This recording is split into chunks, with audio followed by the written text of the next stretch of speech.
যারা রমজানের মতো রহমতের মাস, রমজানের মতো মাগফিরাতের মাস, রমজানের মতো জাহান্নাম থেকে নাজাতের মাস পেয়েও জাহান্নাম থেকে নাজাত লাভ করতে পারল না, তাদের জন্য জিবরিল ফিরিস্তা বদদুয়া করেছেন, তুমি অপদস্থ হও, আমি রাসূল আমিন বলেছি। এবার বলুন, আমার কথা বুঝে থাকলে, রমজানের প্রথম 10 দিন রহমত নাজিল হয়, মধ্যের 10 দিন গুনাহ মাফ হয়, শেষ 10 দিন জাহান্নাম থেকে নাজাত দেওয়া হয়। সবাইকে না তওবাকারীকে? প্রথম 10 দিন এই যারা তওবা করে, প্রথম 10 দিন তাদের জন্য রহমত। মধ্যের 10 দিনে যারা তওবা করে, মধ্যের 10 দিন তাদের জন্য মাগফিরাত। শেষের 10 দিন যারা তওবা করতে পারে, শেষের 10 দিন তাদের জন্য জাহান্নাম থেকে নাজাত। প্রথম 10 দিনেও তওবা করে অভ্যস্ত গুনাহ ছাড়লো না, মধ্যের 10 দিনেও তওবা করে অভ্যস্ত গুনাহ ছাড়লো না, শেষের 10 দিনেও তওবা করে অভ্যস্ত গুনাহ ছাড়লো না। রাসূল করিম সাল্লাল্লাহু আলাইহি ওয়াসাল্লাম বলেন, সে যে রোজা রাখলো, বুক পিয়াসের কষ্ট সহ্য করলো ছাড়া আর কোনো ফলাফল পেল না। সুতরাং সমস্ত রোজাদারের রোজা 2 প্রকার, একটা তওবাওয়ালা রোজা আর একটা তওবা সারা রোজা। আম্মা বা'দু ফাআউযু বিল্লাহি মিনাশ শাইতানির রাজীম। বিসমিল্লাহির রহমানির রহিম। ইয়া আইয়ুহাল্লাযীনা আমানু কুতিবা আলাইকুমুস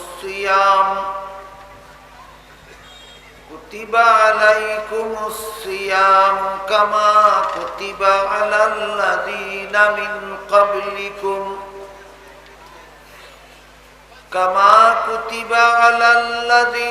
মিন ক্বাবলিকুম লাআল্লাকুম তাত্তাকুন।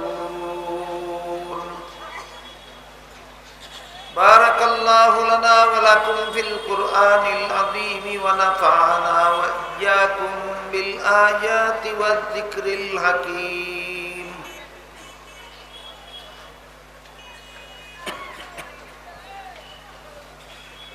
শ্রদ্ধেয় সভাপতি হযরত উলামায়ে কেরাম, সম্মানিত সুধী সমাজ, দূর দূরান্ত থেকে আগত সর্বস্তরের মুসলমান ভাইয়েরা আমার ও আমার পর্দানিশীন মা ও বোনেরা, পবিত্র কোরআনের যে আয়াত আমি আপনাদের সামনে তিলাওয়াত করেছি, তাতে আল্লাহ বলেন, হে ঈমানদারগণ, মুমিন মুসলমানগণ, তোমাদের উপর রোজা রাখা ফরজ করা হলো, যেমন ভাবে তোমাদের পূর্ববর্তীদের উপর রোজা রাখা ফরজ ছিল, যাতে তোমরা খোদা ভীরুতা অর্জন করতে পারো। আমাদের বুঝার ব্যাপার হলো, রোজার মাধ্যমে খোদা ভীরুতা অর্জন হয় কিভাবে। আমরা জানি, আল্লাহর হুকুম পালনের উদ্দেশ্যে, ইবাদতের নিয়তে সুবে সাদিকের শুরু থেকে সূর্য অস্ত যাওয়া পর্যন্ত এই সময় 2 অঙ্গের উপভোগ থেকে বিরত থাকার নাম রোজা। একটা অঙ্গের নাম জিহ্বা আর একটা অঙ্গের নাম লজ্জাস্থান। এক হাদিসে রাসূল করিম সাল্লাল্লাহু আলাইহি ওয়াসাল্লাম বলেন, যেই ব্যক্তি তার শরীরের 2টা অঙ্গ সম্পর্কে জিম্মাদার হতে পারবে, দায়িত্ব নিতে পারবে, আমি তাকে জান্নাত পর্যন্ত পৌঁছে দেওয়ার দায়িত্ব নিতে পারব। একটা অঙ্গ হলো জিহ্বা আর একটা অঙ্গ হলো লজ্জাস্থান। এই দুই অঙ্গের উপভোগের লালসায় মানুষ জীবনে হাজার হাজার লক্ষ লক্ষ অগণিত গুনাহ করে থাকে, যে গুনার কারণে মানুষ খোদা বিরুতার থেকে বঞ্চিত থাকে। তাই এই দুইটা অঙ্গকে কন্ট্রোল করতে পারলি, এই দুইটা অঙ্গকে তার অবাধ উপভোগ থেকে নিয়ন্ত্রণ করতে পারলি, খোদা বিরুতা অর্জন করা সহজ হয়ে যায়। রমজান মাসের দিনের বেলায় দুই অঙ্গের উপভোগ থেকে বিরত থাকার নাম রোজা। একটা অঙ্গ হলো জিহ্বা আর একটা অঙ্গ হলো লজ্জাস্থান। এই দুই অঙ্গকে যারা আল্লাহর হুকুম পালনের উদ্দেশ্যে, আল্লাহর বিধান পালনের উদ্দেশ্যে, আল্লাহর সন্তুষ্টি লাভের উদ্দেশ্যে দুইটা অঙ্গকে যারা হালাল উপভোগ থেকে দিনের বেলায় বারণ করে রাখতে পারে, আরো পরিষ্কার ভাবে বলতে গেলে যেই ব্যক্তি তার জিহ্বাকে রমজান মাসের দিনের বেলায় হালাল খাদ্য থেকে বারণ করে রাখতে পারে, যেই ব্যক্তি রমজান মাসের দিনের বেলায় তার হালাল বিবির কাছে যাওয়ার থেকে বিরত থাকতে পারে, তার জন্য সকল প্রকার হারাম কাজ ছেড়ে দেওয়া সহজ হয়ে যায়। এই হইল লাআল্লাকুম তাত্তাকুনের মর্ম, যাতে তোমরা খোদা বিরুতা অর্জন করতে পারো। এই পদ্ধতিতে খোদা বিরুতা অর্জন করা রোজাদারের জন্য সহজ হয়ে যায়। এজন্য একদিকে দুইটা অঙ্গকে উপভোগ থেকে বারণ করে রাখতে হবে, অপরদিকে সকল প্রকার হারাম কাজ তওবা করে ছেড়ে দিতে হবে। এ মর্মেই হাদিস শরীফে উল্লেখ আছে, রমজানের প্রথম 10 দিন রহমত নাজিল হয়, মধ্যের 10 দিন গুনাহ মাফ হয়, শেষের 10 দিন জাহান্নাম থেকে নাজাত দিয়ে দেওয়া হয়। প্রশ্ন জাগে, রমজানের প্রথম 10 দিন ছাড়া বৎসরে আর কোনো দিন কি রহমত নাজিল হয় না? অবশ্যই হয়। রমজানের মধ্যের 10 দিন ছাড়া বৎসরের আর কোনো দিন কি গুনাহ মাফ হয় না? অবশ্যই হয়। রমজানের শেষ 10 দিন ছাড়া আর কোনো দিন কি গুনাহগারকে জাহান্নাম থেকে মুক্তি দেওয়া হয় না? অবশ্যই হয়। তবে অন্য সময় গুনাহ ছেড়ে দেওয়া এত সহজ নয়, রমজান মাসে গুনাহ ছেড়ে দেওয়া যত সহজ। কিভাবে? যেই ব্যক্তি হালাল খাদ্য ছেড়ে দিতে পারলো আল্লাহর হুকুম পালনের জন্য, যেই ব্যক্তি হালাল বিবির কাছে যাওয়া বন্ধ করে দিতে পারলো আল্লাহর হুকুম পালনের জন্য, তার জন্য সকল প্রকার হারাম কাজ ছেড়ে দেওয়া সহজ হয়ে যায়। তাই হাদিসের ব্যাখ্যা গ্রন্থে উল্লেখ আছে, রমজানের প্রথম 10 দিনে রহমত নাজিল হয় কাদের জন্য? যারা রোজার মাধ্যমে প্রথম 10 দিনেই সকল প্রকার গুনাহ থেকে তওবা করে নিতে পারে। প্রথম 10 দিনে যারা তওবা করে না, তাদের জন্য দ্বিতীয় অফার দেওয়া হয়।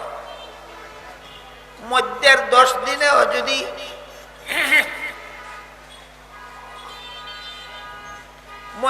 10 দিনেও যদি তোমরা সকল প্রকার গুনাহ থেকে তওবা করতে পারো, তোমাদের সকল গুনাহ মাফ করে দেওয়া হবে। মধ্যের 10 দিনেও যদি কেউ সকল গুনাহ থেকে তওবা করতে পারে না, তাদের জন্য শেষ অফার।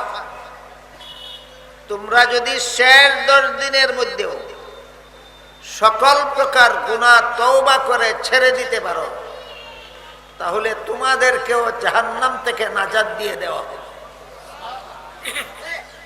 এই গেল রমজান সম্পর্কে এক হাদিস। অন্যান্য হাদিসে উল্লেখ আছে, কিন্তু যারা রমজান মাসে শুধু খানা পিনা বন্ধ রাখলো, স্ত্রী সহবাস বন্ধ রাখলো, কিন্তু সারা বৎসরের সুদকুর রমজানেও সুদ ছাড়লো না, সারা বৎসরের ঘুষকুর রমজান মাসেও তওবা করে ঘুষ ছাড়লো না, সারা বৎসরের মদকুর রমজান মাসেও তওবা করে মদ খাওয়া ছাড়লো না, সারা বৎসরের গাঞ্জাকুর রমজান মাসেও তওবা করে গাঞ্জা খাওয়া ছাড়লো না, সারা বৎসরের বেনমাজি রমজান মাসেও বেনমাজি হলো না, সারা বৎসরের বেপর্দা রমজান মাসেও পর্দা পালনের অভ্যাস করলো না। তাদের জন্য খানা পিনা ছেড়ে দেওয়ার নামে রোজা রাখা বুক পিয়াসের কষ্ট সহ্য করা ছাড়া আর কিছুই নয়। তাদের রোজার ফলাফল শুধু বুকা থাকার কষ্ট সহ্য করলো, পিপাসু থাকার কষ্ট সহ্য করলো, তাদের রোজা তাদের জীবনের গুনাহ মাফ করাতে পারবে। এজন্য আরেক হাদিসে রাসূল করিম সাল্লাল্লাহু আলাইহি ওয়াসাল্লাম বলেন, 3 দল মানুষের জন্য জিবরিল ফেরেশতা বদদুয়া করেছেন, এই বলে যে তোমরা অপদস্থ হও, তোমরা অপমানিত হও, তোমরা বেইজ্জত হও। কদল মানুষ 3 দল। এক দল হলো যাদের জীবদ্দশায় মা বাবাকে পেয়েও মা বাবাকে সন্তুষ্ট করে জান্নাত উপার্জন করতে পারল। জিবরিল ফেরেশতা বলেন তোমরা অপদস্থ হও, রাসূল করিম সাল্লাল্লাহু আলাইহি ওয়াসাল্লাম বলেন আমি আমিন বলেছি। এক হাদিসে রাসূল বলেন, রিদার রাব্বি ফি রিদাল ওয়ালিদাইন ওয়া সাখাতুর রাব্বি ফি সাখাতিল ওয়ালিদাইন। যার প্রতি তার মা বাবা সন্তুষ্ট, তার প্রতি আল্লাহ সন্তুষ্ট। যার প্রতি তার মা বাবা অসন্তুষ্ট, তার প্রতি আল্লাহ অসন্তুষ্ট। তাই হাদিস শরীফে রাসূল বলেছেন, যেই ব্যক্তি তার মা বাবাকে সন্তুষ্ট করে জান্নাত উপার্জন করতে পারল না, তার জন্য জিবরিল ফেরেশতা বদদুয়া করেছেন, আমি আমিন বলেছি। আর একদল মানুষ যারা রাসূলের নাম শুনে তার নামে দুরূদ শরীফ পড়ল না, রাসূল বলেন তার জন্য জিবরিল ফেরেশতা বদদুয়া করেছেন, তুমি অপদস্থ হও। আর আমি রাসূল আমিন বলেছি। তবে দুরূদ শরীফ পড়ার কিছু বিধান আছে, শুধু ফজিলত শুনলে হবে না, বিধান মতে পালন করলে ফজিলত। মুসলমানের জীবনে দুরূদ শরীফ পড়া 4 প্রকার। এই কথাগুলি জানা, মনে রাখা এবং জীবনে বাস্তবায়ন করা দরকার। সমস্ত মুসলমানের জীবনে দুরূদ শরীফ পড়া 4 প্রকার। 1 প্রকার ফরজ, 1 প্রকার ওয়াজিব, 1 প্রকার সুন্নত, আর 1 প্রকার মুস্তাহাব। বুঝে থাকলে একটু দয়া করে বলুন দুরূদ শরীফ কত প্রকার? 1 নম্বর, 2 নম্বর, 3 নম্বর, 4 নম্বর মুস্তাহাব। প্রত্যেক মুসলমানের জীবনে একবার দুরূদ শরীফ পড়া ফরজ। আর অবসর থাকা অবস্থায় যতবার নবীর নাম শুনবে ততবারই দুরূদ শরীফ পড়া ওয়াজিব। কোন দিনই কাজে ব্যস্ত থাকলে একবার ওয়াজিব। ওয়াজ শুনতে বসলে, ওয়াজ করতে বসলে, এই ওয়াজ একটা দিনই কাজ। এখানে বসার পর থেকে উঠার পূর্ব পর্যন্ত যতবারই নবীর নাম নেওয়া হোক একবার দুরূদ শরীফ পড়া ওয়াজিব। বুঝে থাকলে বলুন, কোন সভা সমিতিতে ওয়াজ শোনার জন্য, তাফসীর শোনার জন্য বসলে যতবারই নবীর নাম বলা হোক দুরূদ শরীফ পড়া কতবার ওয়াজিব? একবার। তার কারণ কি? তার কারণ হলো নবীর নাম শুনলে দুরূদ শরীফ পড়া ওয়াজিব, আর ওয়াজ শোনা ফরজ। কোনটা বড়? ওয়াজিব বড় না ফরজ বড়? ফরজ বড়। এই জন্য একবার দুরূদ শরীফ পড়ে ওয়াজিব আদায় করো, আর বাকি সময় ওয়াজ শুনে ফরজ আদায় করো। এই জন্য ফরজের জন্য সবটুকু সময় দেওয়া হয়েছে, আর ওয়াজিব আদায় করার জন্য বসার পর থেকে উঠার আগ পর্যন্ত একবার দুরূদ শরীফ পড়ার বিধান দিয়েছে। যারা জানে না, বুঝে না, জানতে চায়ও না, বুঝাইলেও বুঝতে চায় না, এরা ওয়াজের শুরু থেকে শেষ পর্যন্ত দুরূদ শরীফ পড়তে পড়তে ওয়াজের সময় খাইয়া ফেলায়। কিসের জন্য কি বিসর্জন দিল? ওয়াজিবের জন্য ফরজ বিসর্জন দিল। কিসের জন্য কি কি ছাড়লো? ওয়াজিবের জন্য ফরজ ছাড়লো। এরা জানে না ওয়াজ শোনাও ফরজ, ওয়াজ করাও ফরজ। ওয়াজ করা ফরজে কিফায়া। কিছু আলেমে ওয়াজ করলে সমস্ত আলিমের পক্ষ থেকে ফরজ আদায় হয়, কিন্তু ওয়াজ শোনা ফরজে আইন। যে ওয়াজ শুনবে তার মনের মধ্যে গুনাহ ছেড়ে দেওয়ার আগ্রহ জাগবে, তার মনের মধ্যে আল্লাহর ইবাদত বন্দেগীতে লিপ্ত হওয়ার আগ্রহ জাগবে। যে শুনবে না সে তার এই সুফল পাবে না। খানা খাওয়ার মতো, যেভাবে একজনে খাইলে আরেকজনের পেট ভরে না, কি বলেন? একজনে খাইলে আরেকজনের পেট ভরে, যেমন ভাবে একজনে খাইলে আরেকজনের পেট ভরে না, তেমনি ভাবে একজনে ওয়াজ শুনলে আরেকজনের উপকার হয় না। এই জন্য ওয়াজ শোনা ফরজে আইন। এই ফরজে আইন থেকে বঞ্চিত করে শ্রোতাদেরকে ঘন্টার পর ঘন্টা দুরুদের নামে কবিতা গাইয়া মাহফিল শেষ করে দেওয়া হয়।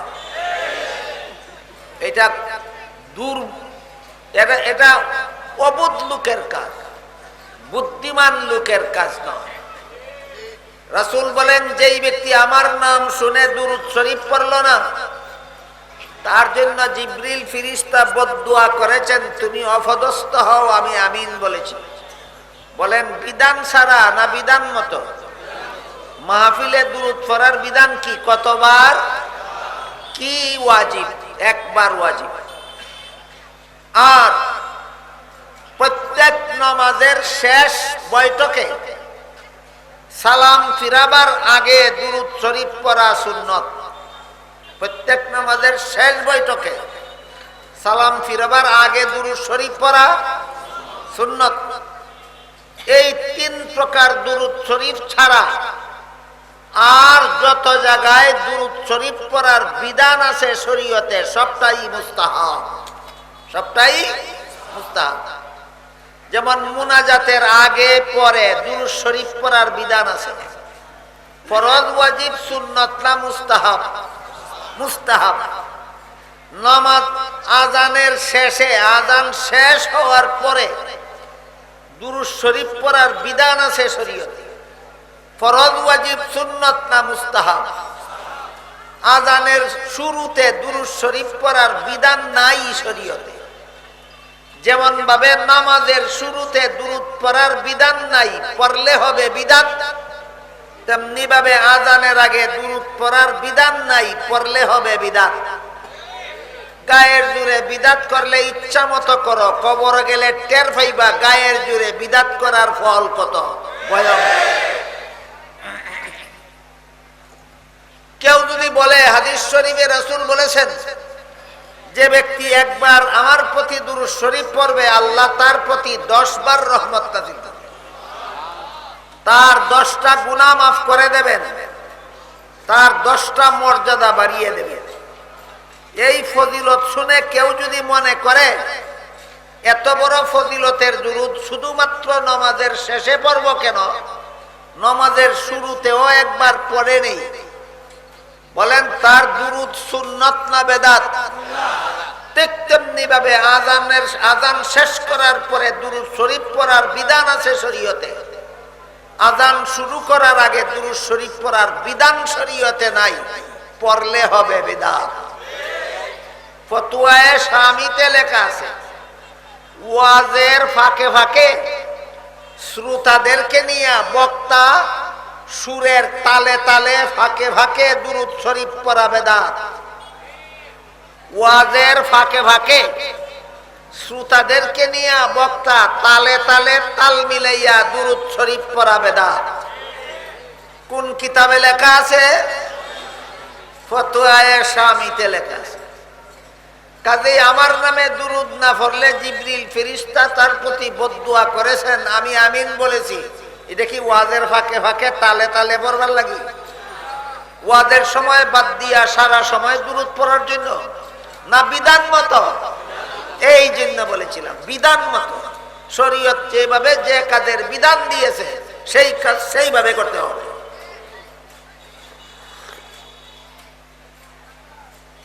রাসূল করিম সাল্লাল্লাহু আলাইহি ওয়াসাল্লাম 3 বার আমিন বললেন।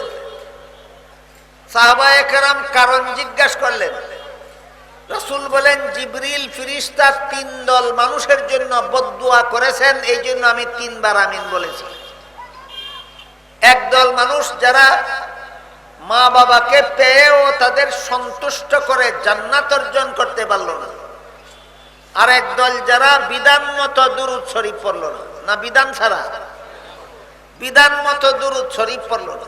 আর একদল যারা রমজানের মতো রহমতের মাস, রমজানের মতো মাগফিরাতের মাস, রমজানের মতো জাহান্নাম থেকে নাজাতের মাস পেয়েও জাহান্নাম থেকে নাজাত লাভ করতে পারল না, তাদের জন্য জিবরিল ফেরেশতা বদদুয়া করেছেন, তুমি অপদস্থ হও, আমি রাসূল আমিন বলেছি। এবার বলুন আমার কথা বুঝে থাকলে, রমজানের প্রথম 10 দিন রহমত নাজিল হয়, মধ্যের 10 দিন গুনাহ মাফ হয়, শেষ 10 দিন জাহান্নাম থেকে নাজাত দেওয়া হয়। সবাইকে না তওবাকারীকে? প্রথম 10 দিন এই যারা তওবা করে প্রথম 10 দিন তাদের জন্য রহমত, মধ্যের 10 দিনে যারা তওবা করে মধ্যের 10 দিন তাদের জন্য মাগফিরাত, শেষের 10 দিন যারা তওবা করতে পারে শেষের 10 দিন তাদের জন্য জাহান্নাম থেকে নাজাত। প্রথম 10 দিনেও তওবা করে অভ্যস্ত গুনাহ ছাড়লো না, মধ্যের 10 দিনেও তওবা করে অভ্যস্ত গুনাহ ছাড়লো না, শেষের 10 দিনেও তওবা করে অভ্যস্ত গুনাহ ছাড়লো না, রাসূল করিম সাল্লাল্লাহু আলাইহি ওয়াসাল্লাম বলেন সে যে রোজা রাখলো বুক পিয়াসের কষ্ট সহ্য করলো ছাড়া আর কোনো ফলাফল হইল না। সুতরাং সমস্ত রোজাদারের রোজা 2 প্রকার, একটা তওবাওয়ালা রোজা আর একটা তওবা ছাড়া রোজা। এতক্ষণে আমি যা আপনাদেরকে বুঝালাম এর সারমর্ম হলো 2 কথা। সমস্ত রোজাদারদের রোজা 2 প্রকার, তওবাওয়ালা রোজা, তওবা ছাড়া রোজা। তওবা ছাড়া রোজাদারের রোজার ফলাফল তুমি বুকের কষ্ট সহ্য করছো, পিয়াসের কষ্ট সহ্য করছো, আর কোনো ফলাফল নাই। আর তওবাওয়ালার রোজার ফলাফল রাসূল বলেন প্রথম 10 দিন তোমার জন্য রহমত, মধ্যের 10 দিন তোমার জন্য মাগফিরাত, শেষের 10 দিন তোমার জন্য জাহান্নাম থেকে নাজাত। 2 প্রকার রোজা এবং 2 প্রকার রোজার ফলাফল আমি কি আপনাদেরকে বুঝাতে পারলাম? বুঝে থাকলে বলুন আমাদের তওবা ছাড়া রোজা রাখা দরকার না তওবাওয়ালা রোজা রাখা দরকার? এবার শুনেন তওবাওয়ালা রোজার আরেকটা ফলাফল বলে আমি আমার কথা শেষ করি। আমি আজকে বেশি অসুস্থ, আপনারা কথা বলার ফাঁকে ফাঁকে আমার নিঃশ্বাস কয়েক দফা বন্ধ হয়ে গেছে, আশা করি লক্ষ্য করেছেন।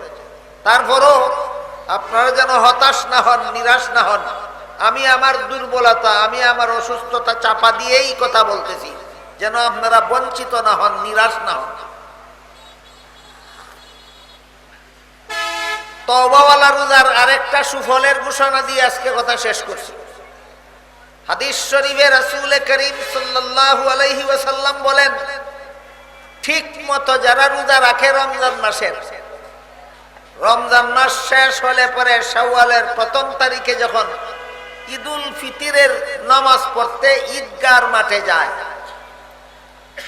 তখন আল্লাহ পাক রব্বুল আলামিন ফেরেশতাদেরকে জিজ্ঞাসা করেন, ও ফেরেশতারা, আমার এই সমস্ত বান্দারা সারা বছর কোনোদিন ঈদগাহর মাঠে আসলো না, আজকে কেন আসলো? আল্লাহর কি জানা নাই? জানা থাকা অবস্থায় জিজ্ঞাসা করেন কেন? ফলাফল ঘোষণা দেওয়ার জন্য। কেন জিজ্ঞাসা করেন? ফলাফল ঘোষণা দেওয়ার জন্য। ফেরেশতারা বলেন, আল্লাহ, তোমার এই সমস্ত বান্দাদেরকে তুমি রমজান মাসের একটা স্পেশাল ডিউটি প্রদান করেছিলে। রমজান মাসের আলাদা ডিউটি মাত্র দুইটা। হাদিস শরীফে রাসূল বলেন, দিনের বেলায় রোজা রাখা আল্লাহ তোমাদের জন্য ফরজ করেছেন, আর রাতের বেলায় তারাবিহের নামাজ পড়া আমি রাসূল তোমাদের জন্য সুন্নত করেছি। এই দুইটাই রমজানের আলাদা কাজ, এছাড়া রমজানের আলাদা আর কোনো কাজ নেই। তাহাজ্জুদের নামাজ 12 মাসেই পড়া যায়, আওয়াবিনের নামাজ 12 মাসেই পড়া যায়, ইশরাকের নামাজ 12 মাসেই পড়া যায়, কুরআন তেলাওয়াত 12 মাসেই করা যায়, দোয়া করা, দুরূদ শরীফ পড়া 12 মাসেই করা যায়, তারাবির নামাজও 12 মাসেই পড়া যায়। না শুধু রমজানে?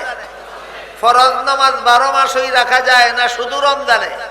তাহলে বুঝে থাকলে বলুন, রমজানের আলাদা কাজ কটা? মাত্র দুইটা। একটা দিনের রোজা আর একটা রাতের তারাবি। একটা দিনের রোজা আর একটা রাতের তারাবি। আমি অসুস্থ, কথা বলতে নিঃশ্বাস বন্ধ হয়ে আসে, এই জন্য লম্বা কথা বলতে পারছি না, অতি সংক্ষেপে কথার ফাঁকে আরেকটা কথা বলি। সেটা হইল, আমাদের বাংলাদেশে বিগত কয়েক বছর যাবৎ একদল ফিতনাবাজের আবির্ভাব হয়েছে। একদল ফিতনাবাজ, এরা খাঁটি মুসলমান নয়, নির্ভেজাল মুসলমান নয়, মুসলমান নামের ভেজাল। এই ভেজাল দলটার নাম লামজহাবি। এই ফিতনাবাজ লামজহাবি বেজালিরা কয় তারাবির নামাজ 20 রাকাত নয়, তারাবির নামাজ 8 রাকাত। নাউজুবিল্লাহ পড়ুন। বুখারী শরীফের যেই হাদিস দ্বারা দলিল দেয়, এই হাদিসে উল্লেখ আছে 8 রাকাত নামাজ রাসূল 12 মাস পড়তেন। কোন মাস? বুঝে থাকলে বলুন তো, যে 8 রাকাত নামাজ রাসূল 12 মাসেই পড়তেন, এই 8 রাকাতের নাম তারাবি না তাহাজ্জুদ? তাইলে এরা কোন হাদিস দিয়া কিসের দলিল দেয়? তাহাজ্জুদের হাদিস দিয়া তারাবির দলিল দেয়। বাটপার।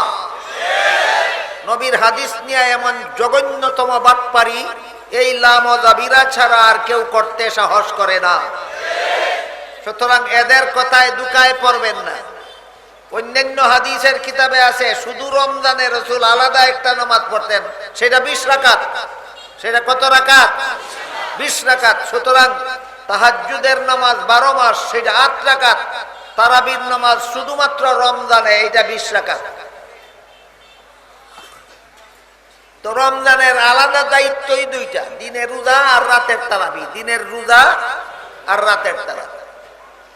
তওবাওয়ালা রোজা রেখে যারা ঈদগাহর মাঠে যায়, আল্লাহ ফেরেশতাদেরকে জিজ্ঞাসা করেন, এরা আজকে ঈদগাহর মাঠে আসলো কেন? ফেরেশতারা বলেন, রমজান মাসের ডিউটি পালন করে এসেছে বেতন নেওয়ার জন্য। আল্লাহ ফেরেশতাদের জিজ্ঞাসা করেন, বলো তো তোমরা এদেরকে কি বেতন দেওয়া যায়? ফেরেশতারা বলেন, আমরা তো মনে করি যারা ঠিক মতো ডিউটি পালন করে এসেছে, তওবা সারা রোজা রেখে এসেছে, না তওবাওয়ালা রোজা, যারা ঠিক মতো ডিউটি পালন করে এসেছে, এদের বেতনটা পুরাপুরি দেওয়া দরকার। কে বলে? ফেরেশতারা।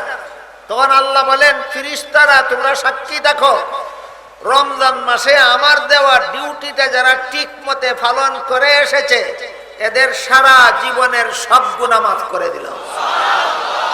আল্লাহ আপনাদের আমাদের সবাইকে তওবাওয়ালা রোজা, যার দ্বারা জীবনের সব গুনাহ মাফ হয়ে যায়, এমন রোজা আমাদের নসিব করুন। আমিন।